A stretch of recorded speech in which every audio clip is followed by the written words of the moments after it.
नमस्कार। रेखा Khanna all in one पर आप सबका स्वागत है। आज मैं चर्चा कर रही हूँ ताल के 10 प्राणों की। तो आइए इसको समझते हैं। ताल के 10 प्राणों को अब तक हमने पढ़ा है, रटा है। आज इसको अपने जीवन से जोड़कर देखते हैं।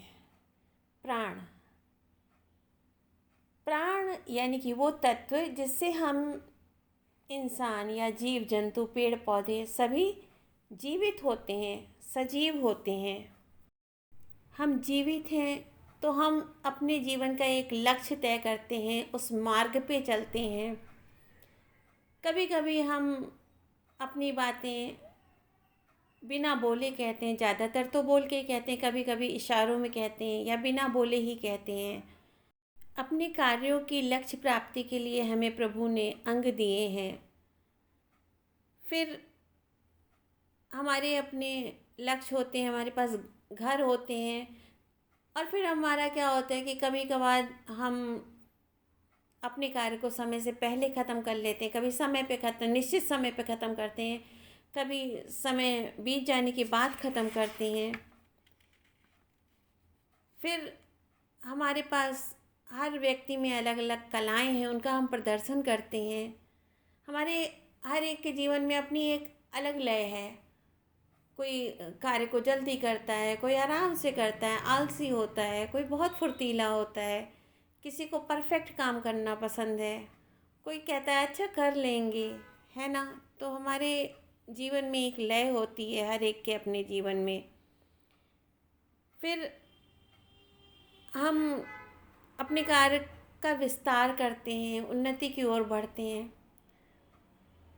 इस तरह से अगर हम अपने ताल को जीवन से जोड़ के देखें तो हमें बहुत ही प्यारा और बहुत आसानी से समझने लायक लगेगा। सोचिए, संगीत में कितनी चीज़ें हैं, लेकिन हमारे विद्वान जनों ने, हमारे गुणी जनों ने ताल में 10 प्राण बताए हैं। 10 प्राण यानी कि ताल के अंतर्गत वो 10 चीज़ें होनी ज़रूरी हैं जो संगीत में प्राण डाल देता है। अब ताल ही क्यों, ताल में ही प्राण क्यों? आप स्वतंत्र रह के देखिए, स्वतंत्रता बहुत अच्छी लगती है, लेकिन पूरी तरह से स्वतंत्रता अच्छी लगती है क्या? नहीं। थोड़ी देर के लिए स्वतंत्रता मिलती है, हाँ भाई चलो घूम आओ, फिर आओ, मौज मस्ती कर लो, हफ्ते भर बाहर चले गए, फिर लौट के हम घर ही आते हैं। जो पूरी तरह से स्वतंत्र होता है, जिसका कोई लक्ष्य नहीं होता, जब जो चाह कर लिया, उसे हम क्या संज्ञा देते हैं? हम उसे आवारा की संज्ञा देते हैं। या नदी अच्छी लगती है, स्नान करना अच्छा लगता है, लेकिन उसी नदी में जब बाढ़ आ जाती है तो कैसा लगता है? फिर वो नहीं अच्छी लगती है। ठीक इसी तरह ताल के बिना गायन कितनी देर अच्छा लगेगा? नहीं अच्छा लगेगा। थोड़ी देर स्वर विस्तार या बिना ताल का आलाप अच्छा लगता है, बहुत लंबे समय तक वो आनंद नहीं देता। और ताल ताल का क्या काम है? ताल को हम सब अच्छे से जानते हैं कि संगीत में समय नापने के साधन को ताल कहते हैं। और तालें बहुत सारी मात्राओं की अलग अलग बनाई गई हैं। किस लिए? इसलिए कि कलाकार निश्चित कर ले कि उसे कितनी मात्रा में गाना है, कितना लंबा सफ़र तय करना है, 16 मात्रा, 10 मात्रा, 28 मात्रा, 7 मात्रा, कितना उसे करना है। तो उसी में बंध कर वो जब गायन वादन प्रस्तुत करता है तो उसका आनंद ही अलग होता है। इसीलिए ताल को प्राण युक्त बताया है विद्वानों ने। सोचिए कितनी प्यारी बात है। अच्छा लगा ना? तो आइए जानते हैं कि ताल के 10 प्राण हैं कौन कौन से, वो कौन सी 10 चीज़ें हैं जो प्रत्येक ताल में होती हैं या होनी चाहिए। ये हैं काल, मार्ग, क्रिया, अंग, जाति, कला, लय, यति, ग्रह, प्रस्तार। काल काल यानी क्या? समय। सब अच्छे से जानते हैं हम लोग इसको। हम भी कोई काम करते हैं तो हमारा निश्चित समय होता है कि भाई कितनी देर में आओगे, आधे घंटे में आ जाएंगे, 10 मिनट में आ जाएंगे, ये काम 10 मिनट में हो जाएगा। हर काम का निश्चित समय होता है। पेड़ पौधे भी अपने निश्चित समय पे बढ़ते हैं या मुरझा जाते हैं।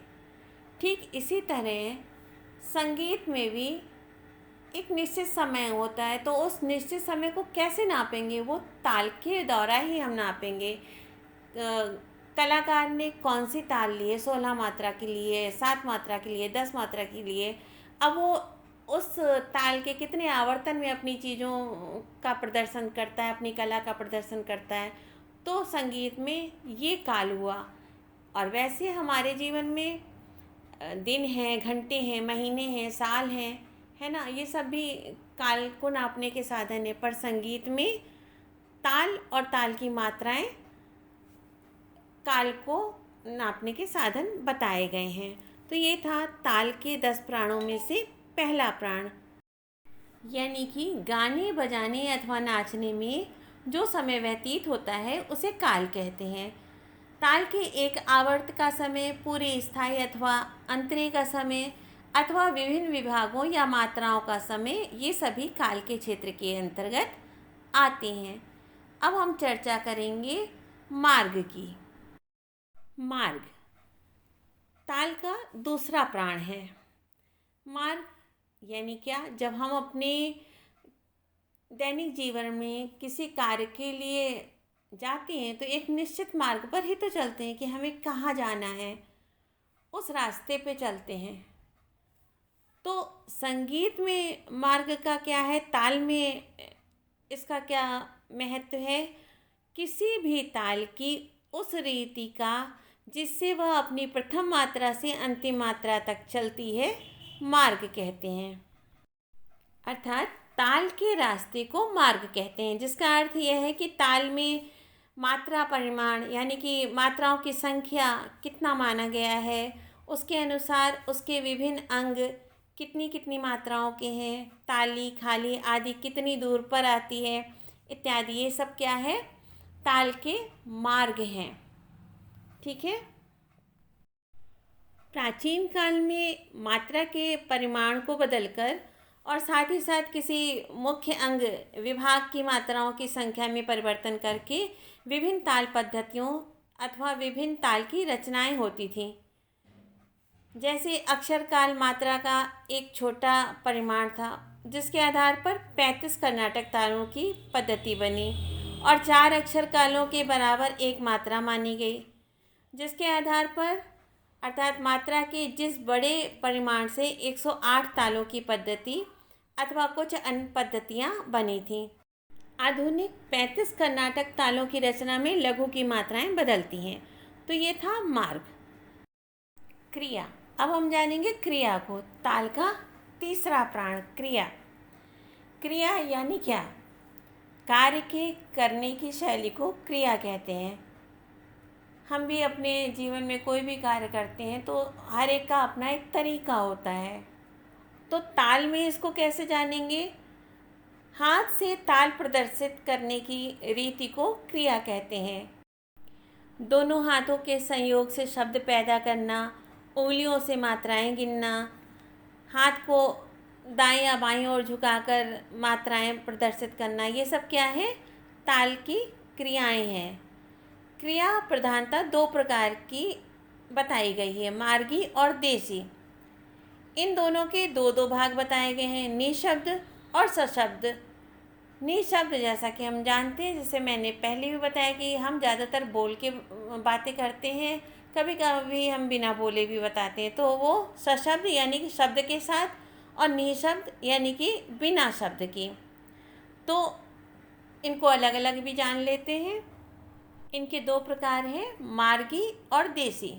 तो मार्ग सशब्द क्रियाएं, पहली ध्रुवा, चुटकी बजाना, दूसरा सम्यक या शंपा, दाएं हाथ पर बाएं हाथ से आघात करना, तीसरा ताल, बाएं हाथ पर दाएं हाथ से आघात करना, चौथा सन्निपात, दोनों हाथों से परस्पर आघात करना। मार्ग निःशब्द क्रिया, पहला आवाप, हाथ को ऊपर उठाकर उंगलियों को बंद करना। दूसरा निष्क्राम, उंगलियों को खोलना। तीसरा विक्षेप, दाहिनी ओर उंगलियों को हिलाना। चौथा प्रवेश, हाथ को नीचे की ओर लाकर बाईं ओर हिलाना। जानते हैं देशी क्रिया के बारे में। देशी सशब्द क्रिया एक ही प्रकार की है, ध्रुव क्रिया। इसमें कोई भी सशब्द क्रिया करना वो ध्रुव क्रिया है। देशी निशब्द क्रिया, इसमें कई प्रकार हैं, उनको जानते हैं। पहला सर्पणी, हाथ को दाहिनी ओर ले जाना। दूसरा कृष्य, हाथ को बाईं ओर ले जाना। तीसरा पद्मिनी, ऊपर से नीचे की ओर हाथ ले जाना। चौथा विसर्जित, हाथ को बाहर की ओर ले जाना। पांचवा विक्षिप्त, उंगलियों को बंद करना। छठा पताक, हाथ को ऊपर उठाना। और सातवां पतित, जो हाथ ऊपर जा चुका है उसे नीचे लाना। तो ये थी ताल की क्रिया रूपी प्राण। ताल का अगला प्राण है अंग। तो अपने जीवन से इसे जोड़ें। शरीर में हमारे अंग होते हैं जिनके द्वारा हम काम करते हैं, कार्य को पूर्ण करते हैं। इसी तरह ताल के भी अंग होते हैं। वो क्या है? किसी भी ताल को हम कैसे प्रदर्शित करते हैं? जैसे हम पढ़ते हैं कर्नाटक पद्धति और भातखंडे पद्धति, तो उसको ताल की पहचान करने के लिए कुछ चिन्ह बताए गए हैं। हमारे यहाँ क्या है, ताल के विभाग है। एक खड़ी पाई लगाते हैं, फिर सम के लिए जो है कट्टम का चिन्ह है। खाली के लिए हम जीरो का चिन्ह लगाते हैं। ताली के प्रदर्शन करने के लिए ताल की जो मात्राएं होती हैं उसको उसकी पहली मात्रा के नीचे लिखते हैं। तो ये क्या है? अंग है, ताल के अंग हैं। हम कैसे पहचाने? मान लो 16 मात्रा हमने लिख तो दी, 16 मात्रा की 3 ताल या और जो भी ताल है ना, पर उसमें विभाग कैसे लगाएं? तो उसके लिए एक खड़ी पाई हमने बना ली कि भाई हाँ 4-4 मात्रा पे, या फिर 2-3 का, या जैसे भी।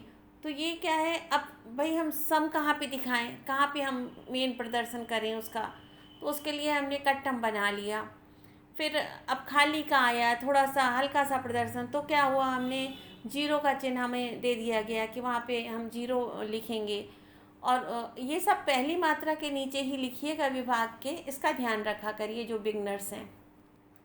फिर ताली है, तो ताली की जो हमारी जब गिनती आती है तो वहाँ पे हम 2-3 की दूसरी ताली, तीसरी ताली, चौथी ताली, इस तरह से हम लिख देते हैं।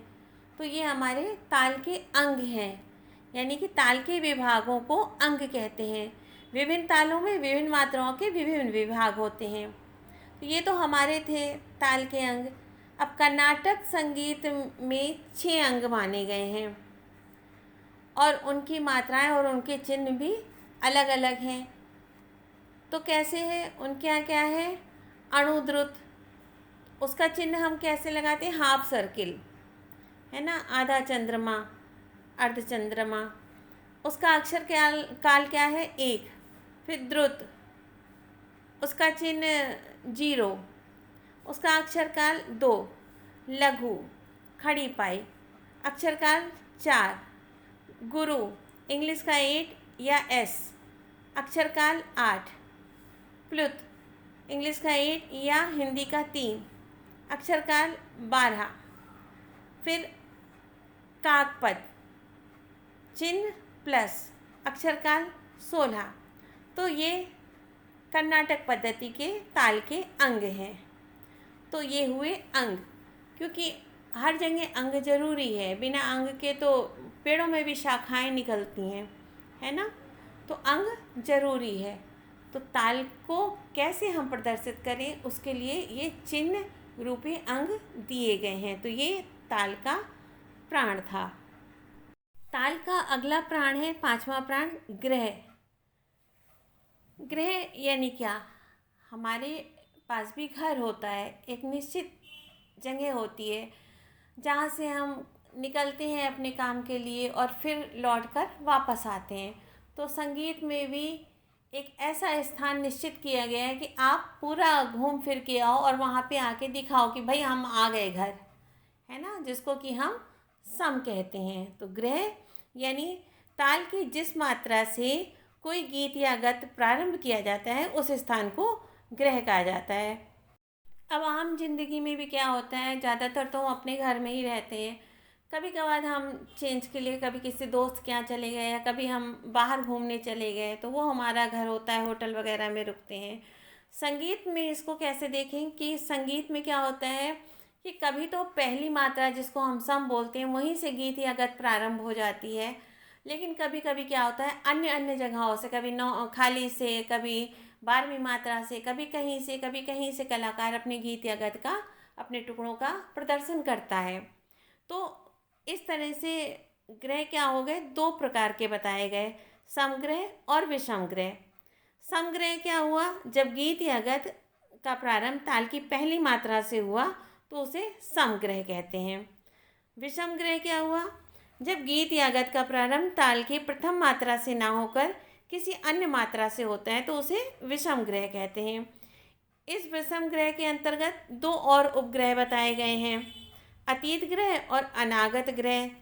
अतीत ग्रह, अतीत माने क्या, बीता हुआ, पास्ट। तो अतीत का शाब्दिक अर्थ है बीता हुआ, अर्थात मुख सम निकल जाने के बाद जब गीत प्रारंभ किया जाता है तो उसे अतीत ग्रह से प्रारंभ किया हुआ कहते हैं। कभी कभी क्या होता है कि कलाकार संगीत में चमत्कार दिखाने के लिए, रसानुभूति कराने के लिए, लोगों को आनंद देने के लिए क्या करता है कि भ्रमात्मक सम दिखाता है। वो कब दिखाता है, सम के बाद, यानी कि सम निकल चुका और उसके बाद वो ऐसा प्रदर्शन करता है कि अब सम आया है ना, सम के निकल जाने के बाद सम का प्रदर्शन करता है, तो उसे अतीत ग्रह कहते हैं। दूसरा है अनागत ग्रह। अनागत का क्या है, आने वाला। तो अतीत में क्या हुआ कि सम जब बीत गया तब दिखा रहे हैं, अनागत में क्या हुआ कि सम के आने से पहले हम सम का प्रदर्शन करेंगे। तो क्या होता है कि मुख्य सम आने के पूर्व ही जब गीत या गत का प्रारंभ होता है तो उसे अनागत ग्रह कहते हैं। यानी कि संगीत में चमत्कार उत्पन्न करने के लिए, रसानुभूति कराने के लिए भ्रमात्मक सम सम के पूर्व दिखलाया जाता है, उसे अनागत ग्रह कहते हैं। जाति, ताल का छठा प्राण। जाति यानी वर्ण, कौम। हम इंसानों में भी है, जानवरों में भी है, पेड़ पौधों में भी है। ठीक उसी प्रकार ताल में भी जाति रखी गई है, रागों में भी जातियां हैं। तो तालों में भी कुछ जातियां हैं। किसी भी ताल के खंड में मात्राओं की संख्या को घटाने बढ़ाने से जो अंतर पड़ता है उस अंतर को जाति कहते हैं। ये 5 प्रकार की है, चतुष, तिस्र, खंड, मिश्र और संकीर्ण। चतुष जाति, जिस ताल में 4-4 मात्राओं के विभाग होते हैं वह चतुष जाति कहलाती है, जैसे 3 ताल, कहरवा आदि। तिस्र जाति, जिस ताल में 3-3 मात्राओं के विभाग होते हैं उसे तिस्र जाति कहते हैं, जैसे दादरा, खेमटा। खंड जाति, जिस ताल में अधिकांश 5-5 मात्राओं के विभाग होते हैं उसे खंड जाति कहते हैं, जैसे धमार। मिश्र जाति, जिस जाति में 7-7 मात्राओं के विभाग होते हैं उसे मिश्र जाति कहते हैं। संकीर्ण जाति, जिस ताल में 9 मात्रा के विभाग होते हैं उसे संकीर्ण जाति कहते हैं।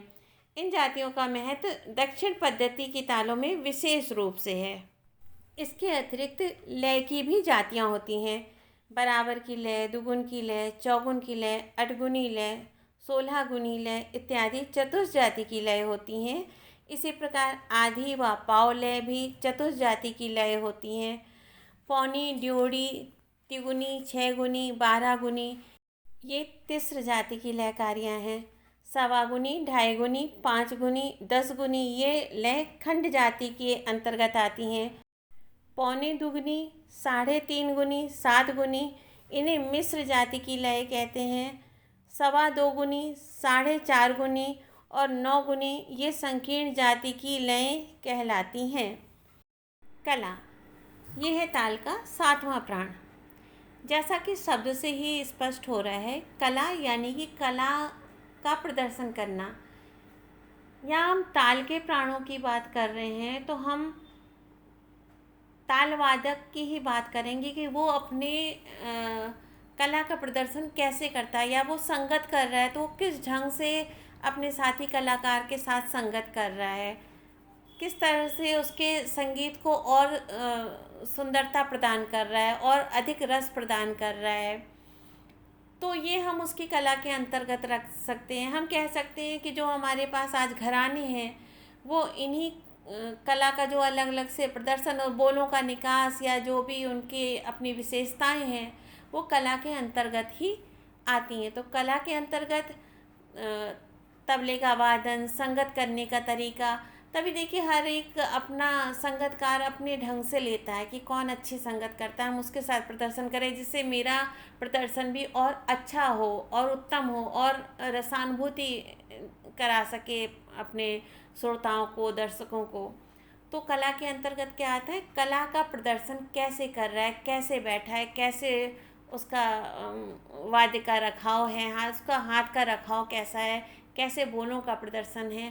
तो ये सब चीज़ें कला के अंतर्गत आती हैं, यानी कि वाद्य को बजाने की शैली, बैठने की शैली, हाथों को रखने की मुद्राएं, बोलों का प्रदर्शन, ये सब कला के अंतर्गत आता है।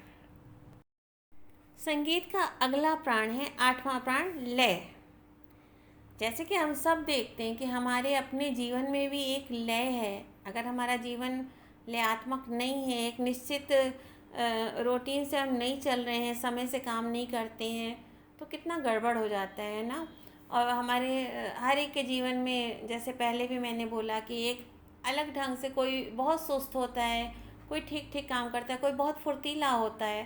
तो इसी तरह हमारे संगीत में भी 3 तरह की लय है, हमारे जीवन में भी 3 तरह की लय है।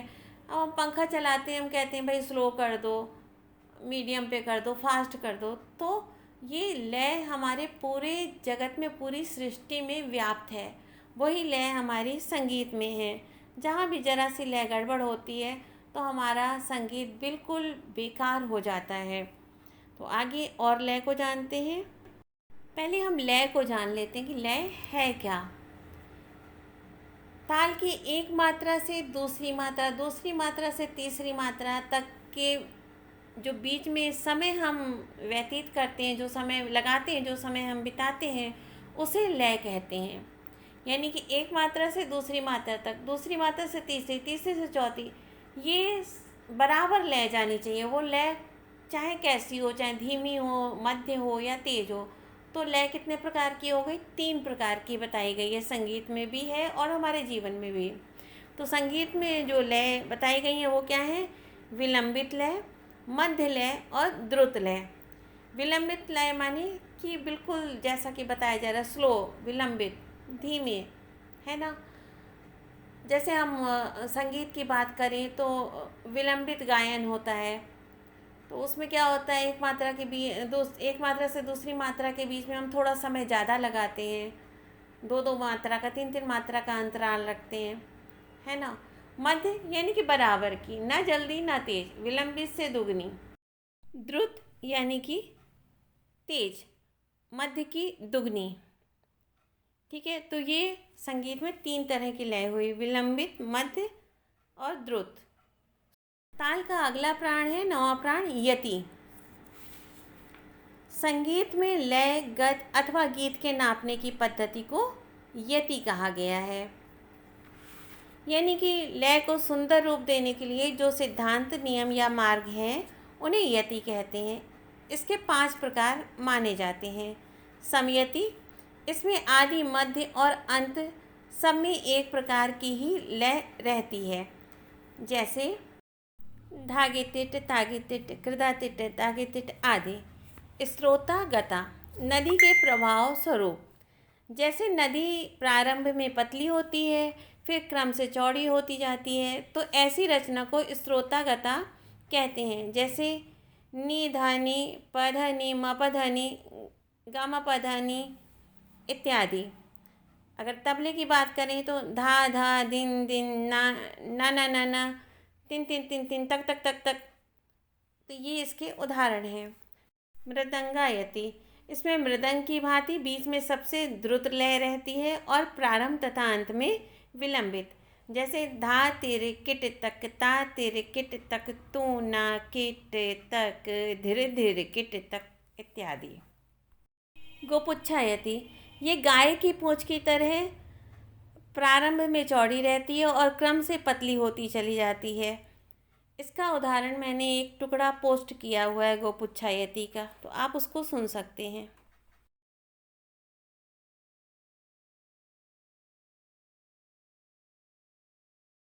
पिपीलिका यति, इसकी चाल चींटी की भांति होती है, अर्थात आदि अंत में समान रहती है परंतु मध्य में बदल जाती है। इसके 3 रूप माने गए हैं, जैसे विलंबित, द्रुत, विलंबित, मध्य, द्रुत, मध्य, विलंबित, मध्य, विलंबित। इन 5 जातियों के अतिरिक्त 2 जातियाँ डमरू और विषम और प्राप्त होती हैं। डमरू इसमें प्रारंभ और अंत में द्रुत लय रखते हैं परंतु मध्य में विलंबित होती जाती है। विषम इसमें ताल के अंक किसी नियम विशेष के अनुसार नहीं होते। ताल का आखिरी प्राण है प्रस्तार। प्रस्तार यानी कि जब हम बड़े होते हैं, धीरे धीरे अपने जीवन में आगे बढ़ते हैं, उन्नति करते हैं, अपना लक्ष्य तय करते हैं, उसके लिए कार्य करते हैं, उस पर आगे बढ़ते हैं। ठीक इसी तरह ताल के प्राण प्रस्तार में क्या होता है, ताल वादक, क्योंकि ताल के प्राण की बात कर रहे हैं हम, तो ताल वादक या कलाकार, अगर हम गायन की या किसी भी कला की बात करें तो एक तो पहले अब निश्चित कला का प्रदर्शन करता है, फिर उसके बाद उसमें रसानुभूति कराने के लिए तरह तरह से उसमें टुकड़े आदि डालता है। तो यहाँ प्रस्तार की बात अगर हम करते हैं तो किसी भी ताल का ठेका बजाने के पश्चात उसका जो विस्तार होता है, कायदा, पलटा, रेला, परन, टुकड़ा, लग्गी, लड़ी, किस तरह से कलाकार अपना कला का प्रदर्शन कर रहा है गायन वादन नृत्य में।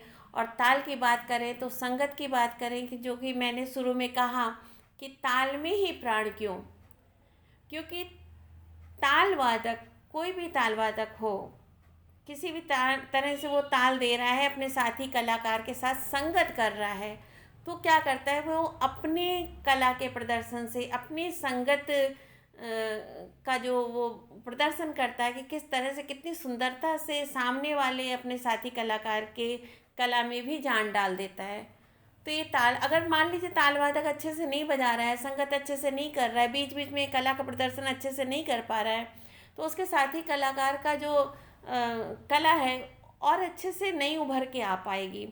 इसलिए संगतकार बहुत अच्छा होना चाहिए। उसे अपनी ताल पर वो जो बीच बीच में भराव करता है, ठेके में जो भराव करता है, साथी कलाकार को रेस्ट देने के लिए जो बीच में सुंदर सुंदर मुखड़े,